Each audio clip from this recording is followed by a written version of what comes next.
विविलोलो creek का अनोखा शहर अपनी शांति, आकर्षक कॉटेज और वार्षिक हैलोवीन समारोहों के लिए जाना जाता था।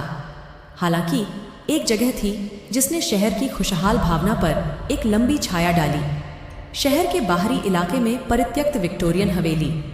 स्थानीय लोग अजीब घटनाओं, भयानक आवाज़ों और भूतिया प्रेतों की कहानियां फुसफुसाते थे जो हवेली की खस्ताहाल दीवारों को परेशान करती थीं।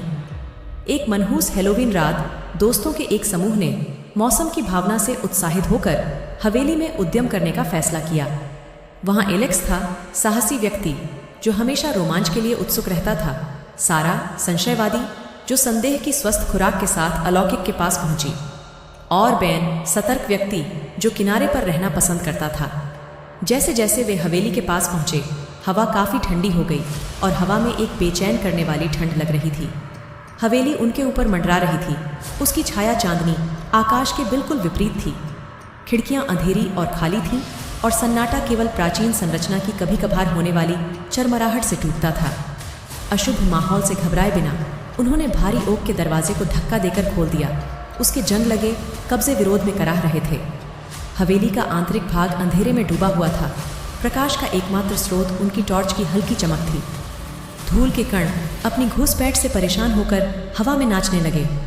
एलेक्स अपने उत्साह को नियंत्रित करने में असमर्थ था। आगे बढ़ा। उसकी टॉर्च की किरण अंधेरे को चीर रही थी। उन्होंने हवेली के भूल भुलैया गलियारों का पता लगाया। प्रत्येक कमरे में इसकी पूर्व भव्यता के अवशेष दिखाई दे रहे थे। फीका वॉलपेपर, अलंकृत फर्नीचर और दीवारों से उन्हें घूरते हुए धूल भरे चित्र। जैसे जैसे वे हवेली में गहराई तक जाने लगे, सारा का संदेह कम होने लगा।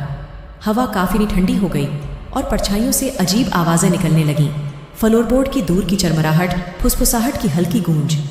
हमेशा सतर्क रहने वाले बेन ने उनसे वहां से चले जाने का आग्रह किया, लेकिन एलेक्स और सारा हवेली के रहस्यों को उजागर करने के लिए दृढ़ थे। वे हवेली के भव्य बॉलरूम में पहुंचे, जो कभी जीवंत डांस फ्लोर था, अब धूल की परत से ढका हुआ है।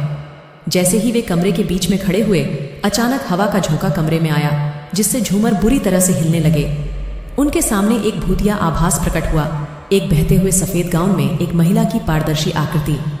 दोस्त सदमे में जमे हुए खड़े थे। उनकी फ्लैशलाइट भूतिया आकृति को रोशन कर रही थी। प्रेत का चेहरा पीला और उदास था। उसकी आंखों में भयानक उदासी भरी हुई थी। उसने कमरे के एक कोने की ओर इशारा करते हुए अपना हाथ उठाया। एलेक्स और सारा ने घबराई हुई नजरें एक दूसरे पर डाली। उन्हें समझ नहीं आ रहा था कि क्या किया जाए। कांपती आवाज में सारा ने पूछा, तुम कौन हो? क्या चाहते हो? प्रेत चुप रहा। उसकी दुख भरी निगाहें उन पर टिकी रहीं। फिर जैसे अचानक वह प्रकट हुई थी, वह गायब हो गई और अपने पीछे हवा में केवल एक लंबी ठंडक छोड़ गई। हिले हुए लेकिन दृढ़ निश्चयी, उन्होंने प्रेत की दिशा का अनुसरण किया। उनके दिल प्रत्याशा से धड़क रहे थे। उन्होंने खुद को एक छोटे से छिपे हुए कमरे में पाया, जिसकी दीवारें पुराने अखबारों की कतरनों से ढकी हुई थीं। जैसे ही उन्होंने क्लिपिंग की जांच की, उन्हें एक चौंकाने वाला एहसास हुआ। ये हवेली कभी एमिली नाम की एक युवा महिला का घर हुआ करती थी, जिसकी इसकी दीवारों के भीतर दुखद हत्या कर दी गई थी। उसकी आत्मा शांति पाने में असमर्थ हवेली के भीतर ही फंसी रही और हमेशा के लिए अपने निधन की रात को याद करती रही।